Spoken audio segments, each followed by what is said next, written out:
يجاريهم قلبت ظاهر ما فيهم فبدأت شخصا آخر كي أتفاخر وظننت أنا أني بذلك هزت غنى فوجدت أني خاسر فتلك مظاهر.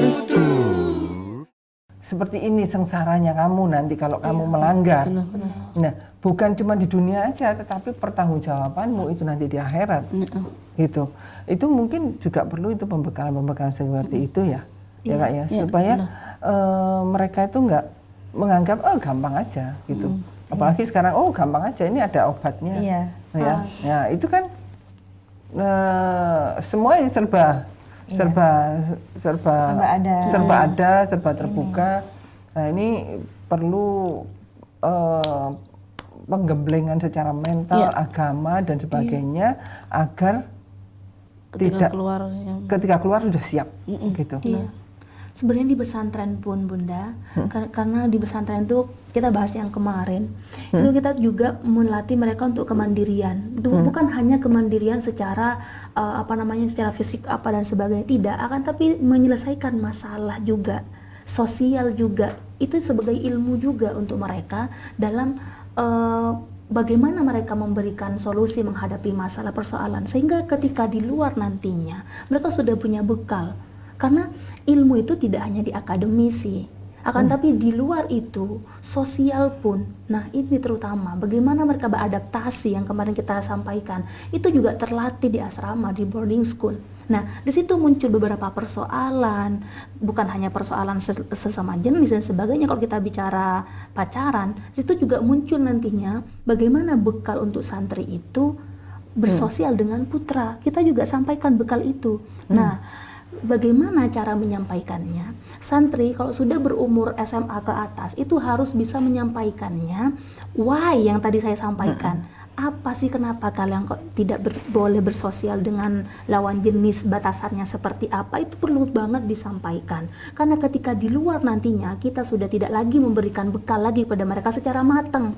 Karena mereka sudah merasa sudah lebih daripada yang lain, mereka sudah mandiri dan sebagainya. Nah, jadi sebelum mereka berusia bertahap di tahap yang ini, sekarang sebagai pendidik itu benar-benar memberikan bekal yang sangat luar biasa.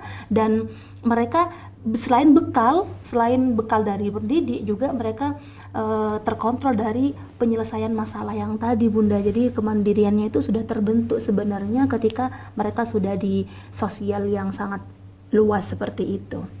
Jadi kita sebagai pendidik juga Bunda, selain di asrama yang sudah mentalnya kuat dengan beberapa masalah dan mereka harus mau nggak mau mereka harus menyelesaikan sendiri seperti itu, dengan seperti itu dia sudah terbiasa dengan masalah dan dia akan mandiri dengan yang kehidupan di luar seperti itu karena sudah terlatih seperti itu Bunda. Yang kedua, bagaimana cara penyampaiannya sebagai pendidik itu kepada mereka, tidak hanya secara teoritis, haram hukumnya berpacaran, haram hukumnya mencuri, tidak seperti itu, akan tapi mereka disampaikannya kegunaannya, kenapa sih alasannya kok nggak boleh mencuri, kenapa sih alasannya kok tidak boleh berpacaran, itu penting. Jadi mereka akan merasa berguna untuk melakukannya seperti itu, untuk apa yang disampaikan guru, apa ya, meskipun tuh menurutnya bukan mereka baca sendiri, tapi kan mendapatkan bekal itu dari guru. Oh ya, saya tahu gitu kenapa aku harus melakukan demikian. Aku tahu keluarnya nanti dapat bekal sudah kenapa. Jadi tidak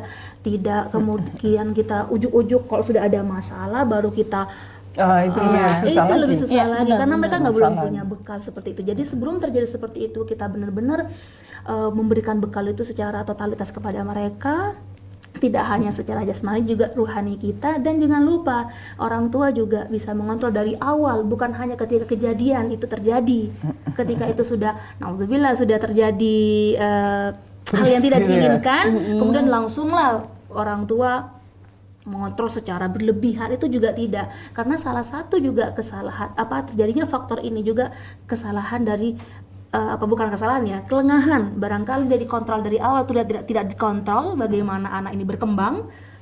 Kenapa kok sehingga terjadilah seperti ini, itu juga harus kita kemarin tuh Ustazah kita komunikasi yang baik memang harus Harus kontrol dari itu, Allah. Bunda, seperti itu. Ternyata saudara-saudaraku, ternyata kompleks sekali, banyak sekali permasalahan, banyak sekali permasalahan yang akan dihadapi oleh anak-anak kita lagi dan lagi. Komunikasi yang dua arah antara orang tua dan para pendidik untuk benar-benar mendidik anak kita itu sangat lagi dibutuhkan oleh mereka. Apalagi mendidik mental mereka untuk siap di era seperti sekarang ini, semuanya serba terbuka, menjadi berbeda cara mendidik mereka. Mendidik mereka tidak sama dengan cara mendidik kita zaman dahulu pada waktu kita teenagers. Ini sudah era yang Masya Allah terbuka. Milenial. Dengan instan. Penuh dengan instan semuanya. Dan Masya Allah, kita sekarang ini mendapatkan pendidik-pendidik untuk anak kita yang Masya Allah bagus-bagusnya. Kita belum tentu bisa sanggup untuk mendidik anak kita sendirian tanpa beliau-beliau yang mendidik di Mahat. Alhamdulillah kita diberikan Allah rezeki, kita diberikan Allah itu kemampuan untuk mengirimkan anak-anak kita sekolah ke sekolah yang berkualitas, yang dimana ada para pendidik-pendidik yang selalu sabar, selalu mengerti keadaan anak-anak kita, sehingga beliau-beliau ini bisa mendidik anak-anak kita menjadi pribadi yang lebih baik. Masalah untuk mereka berkemampuan di bidang akademisi itu sesuatu yang tidak perlu dipertanyakan lagi, karena sekolah-sekolah semuanya mempunyai program-program yang baik. Sekarang yang paling penting adalah mereka bisa lulus dengan akhlak yang baik, dengan mental yang baik, dengan mempersiapkan akhlak dan mental itu untuk menuju masa depan yang lebih baik lagi, dan akhirnya menjadi seorang pemimpin, seorang orang yang akan berhasil di dalam lingkungan masyarakat yang bertanggung jawab. Amin. Bukan begitu Ya, ya benar kakaknya? sekali, itu yang diharapkan, Ya. Bunda. Benar sekali. Begitu ya? Ya. Ya, insya Allah saudara-saudaraku, kali ini persoalan-persoalan yang hanya sekelumit saja, salah satu saja, belum semuanya, belum semuanya. Iya. Nanti kita akan kita bicarakan lagi di lain kesempatan yang lebih kompleks lagi, yang lebih kompleks dan lebih mendetail. Kita harus bersiap-siap untuk menerima kenyataan.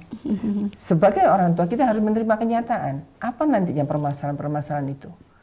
Dan bagaimana caranya kita sebagai orang tua berkomunikasi dengan para pendidik sehingga akan mendapatkan hasil yang lebih baik. Insya Allah. Insya Allah. Terima kasih kakak-kakak. Sama-sama. Assalamualaikum warahmatullahi wabarakatuh. Sampai jumpa lagi di lain kesempatan.